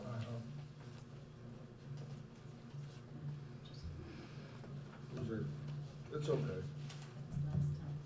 Yeah, I was going to say we did it, but yeah, don't worry about it. $925,000. Wow. I did too. Okay, moving on. Mayor, as to item number 17, we're going to need to pass that. That relates to an ordinance vacating 2 separate properties, but our ordinance includes 2, but our agenda only lists 1. We're going to have a special meeting in order to pass this to include both those pieces of property on the agenda. Can't wait till the next regular Actually, meeting. no, we. I've been told no, that they've been working on this for a long period of time. Tom Wolf was here with respect to That's why he was here. Yes. He's representing one of the clients. Okay, well, Can we do that Thursday? then we shouldn't act on this one, just call for a special meeting. Yes. And Steve Green's going to redo the ordinance because it's not even the right lot. Oh, well, we need to redo this then. Yeah, well, it'd have to be a special meeting and we'd have a different agenda Yeah, item. well, okay, well, let's make sure that we're accurate when we're calling for the special meeting. Well, a special meeting because it would be a different agenda item. I know that, but, We will get that to the clerk. is the plat, the drawing we got now, is that accurate? The ordinance doesn't particularly describe all of the elements. There's a typographical, it lists them all on the block. Okay, then in our special meeting, we're gonna just have revision with proposed ordinance or whatever, vacation of the plat. There's nothing wrong with the plat right. That's right, he was sitting on Well, all I'm wanting to do is be accurate on what we're gonna have the special meeting for. It will list both of the pieces of property on the agenda item instead of just one. Okay, that's all So I you'll get need. that to the clerk. Yes. Well, we can go ahead, when will be a good time for a special meeting? We'd like to do it Thursday. Jim, are you available? What time are you available on Thursday? Thursday, Probably 4:30. 4:30? Works for me. Okay. Does for everybody else. I'm good. Let's see. I've gotta have something going at 5:30, but this shouldn't take very long, so Should be pretty okay. quick. Where's this actually located at? I'm sorry, this is over by Raven Tire. Raven Tire, okay. Need a motion, special meeting Thursday, whatever the date is, 4:30, to consider,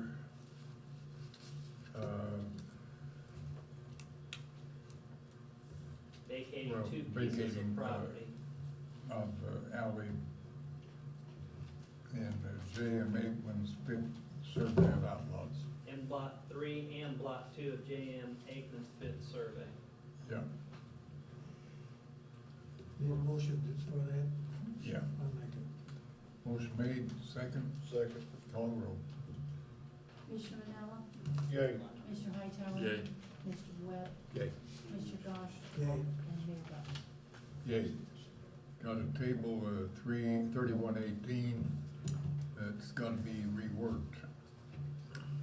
Okay, 19. Can I ask you a question on that? Yeah. I know I was reading part of it, and don't get me wrong, I'm all for it, but we don't require our residential homes to have fire extinguishers. I know this is No, saying no. it does, but, you know, actually, if you look at the life safety code, it doesn't, the life safety code doesn't take in 1 and 2 family dwellings in the state of Illinois. And I understand where he's coming from here, but I mean, That's gonna be totally reworked. okay, Yeah. thank you. Okay, contract with Frontier. This is the annual contract for our Frontier service with that the city has for the city buildings. And so it's, any change, Terrence, that you are aware of? There's no change. We gotta have that for updates for our telephone system and make sure we have the best rates when it comes down to labor with Frontier as well. And it locks in our labor rates. So this is an annual contract, and we do have Frontier in all of our city Is buildings. this about the same that our annual fee has been? Yes. Okay, having said that, what's your pleasure? I'll make that motion, accept the contract with Frontier and City of Marion. Second that. Call the roll. Commissioner Manella? Yay. Commissioner Hightower? Yay. Commissioner Webb? Yay. Commissioner Goss? Yay. Mayor Buckles? Yay. Okay, Glenn, did you have anything? I mean, it's just a question I have here, no action to be taken on anything, just a question. Pertaining to a street count. Okay, well, there's no action required.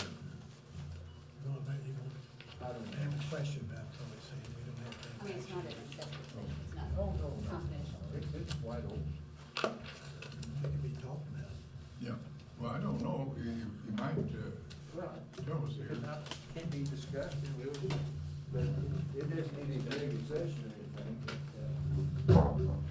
Question was raised to me this afternoon. It's out here on Carbon Street and, the intersection of the road that goes down to Kroger's. And it's property that was where Kevin Holmes' chiropractic building used to be, if you know where that is. Yeah. You know, Jim? Still got the sign up. Yes, now, we've got just a tiny piece of right of way from them. If you notice, when you come through there, we've got a jog in that road. So when the state built their 5-lane road coming into there, we were driving head on into their property. So we cut a little piece off the corner there, so we rounded out and got it in curve. And they gave it to us, and they being Kevin and Shirley gave it to us at no charge. Okay, then the question he said is the back, there is the street that goes to Joe Abbott Way. Right. Which used to be where they had processed film and things at the back there. It's about presently owned by SIH. Just before you get into the Kroger itself. Yes, this is before you get into the Kroger. Now, there's 50-foot right of way on Joe Abbott Way, and there's about an 18-foot wide street that goes back to SIH. He said and Shirley thinks that they're getting close to a sale. One of the questions that was asked in the sale, could they park? You got 50-foot right of way to an 18-foot street. And they've got about 8 feet from their parking lot to their property line. They need about 5 or 6 feet to park them on the edge of the street, and they do pay the cost of the gravel and things to get there for a lot. And I said, I don't know, I'll run it by them, and I said, said, I'm sure there'll be understanding if in the future a utility or something comes along, you'd have to move. And that was a question that was raised. Well, could we give them an easement? Do what you want, I would guess. Here's the picture of what we're talking about right there. I put a block line there, and there's the 50-foot of right of way from here to here. There's a street going down, and you've got about 10 to 12 feet in here and here. How about widening the street on that right away?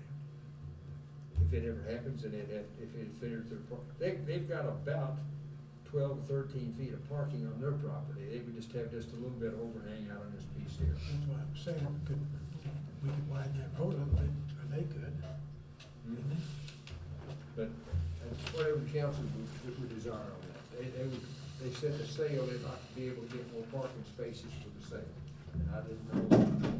Well, Here's what I'm talking about. I guess you can park on all streets unless posted, right? Here's what they, yeah, here's the what here's I'm the right of way of the concerned street about right is here. you're gonna have a Okay, little bit of this is the street that goes protuberance down there. through there now. So You you've go probably got along and then you got at least six 12 to 13 feet to from that miss. property line out to the edge That's what of I'm the saying, street. like, in the And they were road, saying, have to if we make could it pull off this street and pull it We here, got they 50 might feet. have 45 feet of overhang out here on the edge of the street. Just take 10 off. There you go, Yes. put a little rock on it, you're ready to go. That would be the most suitable. We were talking about just taking a strip 10 feet all the way across. From here to here. Yeah. Yeah, and they said they'd bear all the costs. Well, Doing it Now, we're like talking that. about widening the street to the Now, this is the parking area for the, that's a rehab center back here. And there's very little traffic comes down through there, but it dead ends right here. yeah. But we're talking about taking some of this right away and just widen the street out a couple of feet. It's fine now, Could we it do- really doesn't need to be wide. Well, you got, they're gonna be sticking out over the street. No. They would be 5 to 7 feet away from the street. I thought I heard you say it'd be sticking out over the street. No, the street right away, not the street surface, no. They got room, to park in over there, just get permission. Permission to park, they've got 10 to 12 feet on their own property. Yeah. Okay, so there'd be an overhang of 5 or 6 feet out there. On city right away, but not the street Oh, not the itself. street itself, no, they'd be at least 4 feet away from the street. And who's your question, is you saying? Shirley Pipes Homes. Kevin Holmes, the chiropractor. Yeah. Okay, they own that building, Shirley owned the building. Okay. And, and she says the sale would be predicated, and I said, well, the city can't give you property.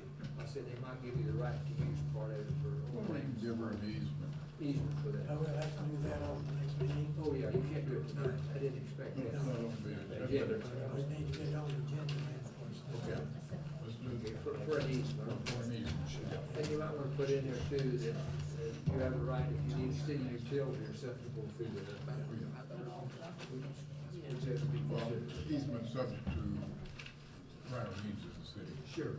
Right, however verbiage you wanna put in there. But, if you bring it up the next meeting, I'll go over and bring it up. Very good. Discuss it. You want to put on the agenda?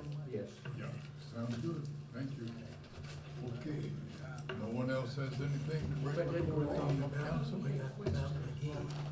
How do you want to? Okay, let's make the rounds. You got anything? Yeah, let's try this. Yeah, as you know, we've been planning this May 30th event at the park. It's You're gonna talking be- about where the church, Cornerstone Church is? It's gonna be Marion Day at the park, and, we got, some things lined up. I think it's gonna go very well for us this year. We got the National Guard coming out at 10 for the flag raising ceremony, gonna sing the national anthem. The miners are gonna be there for the kids, and their mascots are gonna put on a free baseball clinic.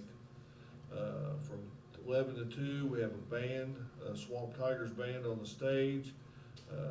Black Diamond's gonna have their helicopter out there, and they have the bouncy houses too, right, Black Diamond? They're bringing them out, that's free to the public. Marion Pool opens up that day from 1 to 4. Children under 12 are free, and military that day, either active or retired, We can get in free. is free. That's what I've been looking for. Yes. Goofy Golf is gonna be free to the public from 1 to 4. And minors are gonna put on a home run derby. $5 for 5 swings. Gosh, you in? I'm in. 330-foot fence. Yeah, I can do it. Okay. You never saw the day you could hit ball that far. What are you talking about? Glenn, you in? Oh, you're a basketball player. He couldn't play baseball. Okay. He's from Galatian. And then from, this ends at 6 o'clock, and from 3 to 6, we have the Ivis John Band on the stage, so. Sounds good. Hope to get a lot of people out there. The one thing I think we need to be doing in Marion is people need to be communicating with each other again, and, Helps. I know we have, some cultural diversity in this town, but if we just talk to each other, we're probably gonna find out that we're not all that different. And that's one thing that, that I always liked about Memorial Day back then. We had the big barbecue. We're gonna have vendors out there, and they're gonna have barbecue, and food and things like that. And the chicken days are I guess, unfortunately are gone, and I think that's what people look forward to. But, we just need to get people back together again, being with each other, and I think that'll lead towards a better community.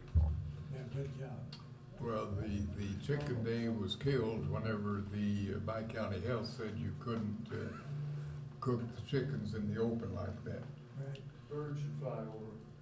Because the birds, Well, I don't know how long Johnny cooked chickens there, but I cooked them for several years before we was forced to go to the cookers, and I never seen the first bird drop. No, and we haven't, no fatalities. No. No. They go around that smoke, I think. Yeah, they go around that Small smoke. bird that got through that smoke was never Yeah. Yeah, they Uh, I make a motion to pay the monthly bills as funds become available. Second. call roll. Commissioner Manella? Yay. Commissioner Hightower? Yay. Commissioner Webb? Yay. Commissioner Goff? Yay. Mayor Butler? Yay, And I also make a motion to pay the consent agenda. Second. call roll. Commissioner Manella? Yay. Commissioner Hightower? Yay. Commissioner Webb? Yay. Commissioner Goff? Yay. Mayor Butler? Yay. Anything else? I'm done. And we'll, Jim? Yeah, back by popular demand, the Marion Police Department report. You guys kept asking. Who's kidding, John? Popular demand. City ordinance violations, 48. We had 30 warrant arrests, 379 incidents reported, 110 traffic accidents, and 5 DUIs. The dispatch calls was 2,071. This was all in April. April 911 calls 786, and ambulance calls 181. Busy month. How many 911 calls? 911 was 786. And we had how many calls? Total calls the police department was 2,071. Wow, so a third of it was 911. Wow. Any ambulance? 180. And that's Busy department, that's for sure. They do a good job. So our ambulance is down. you jump ahead of the street department. Yeah. That ambulance is going out on average of 6 times a day. Wow.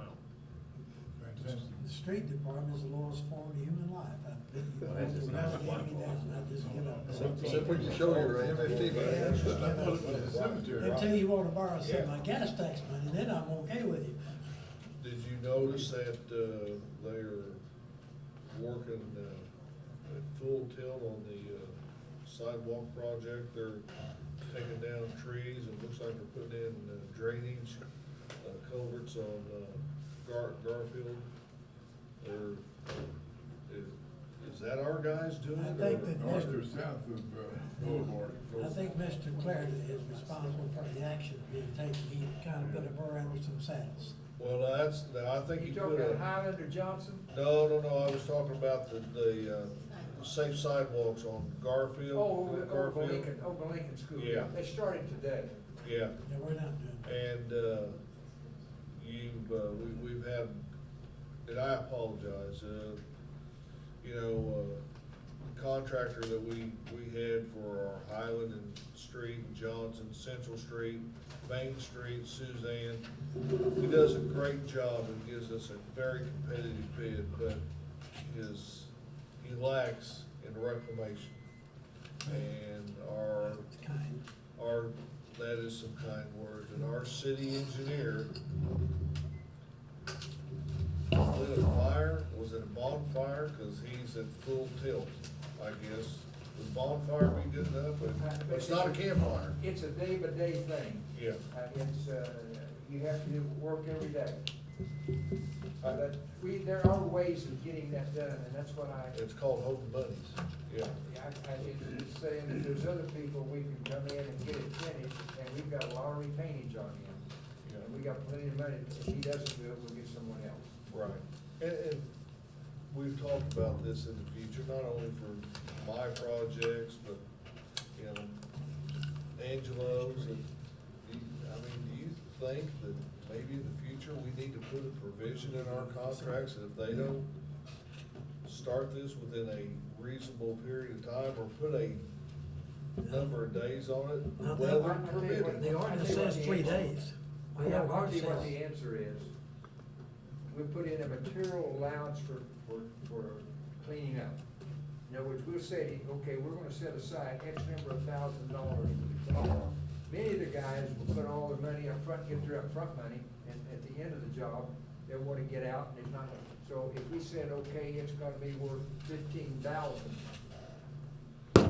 this goes into your bid, and this is what it's gonna be, then they've got some incentive to come in there and get their money. But if they put their money in other places and got it up front, there's no really money incentive to get them to come back and fight with it. So we might wanna consider putting a material allowance for cleanup and making it substantial enough to, hey, it's worth to come in and do it. I just think that's something we need to consider, because, you know, and I'm not gonna front him, he's not the first contractor we've had an issue with on these types of jobs, but, We've had on most of the cable people. yeah, but, you know, I just think This it's guy something we really need to slow. look at, but, And I you thought know, we had an ordinance that says 3 days after it tore it up. I thought it was already in there. You got 3 days to No, make he this was ready ready for to the call job. that to his attention and let him know about the penalty provision.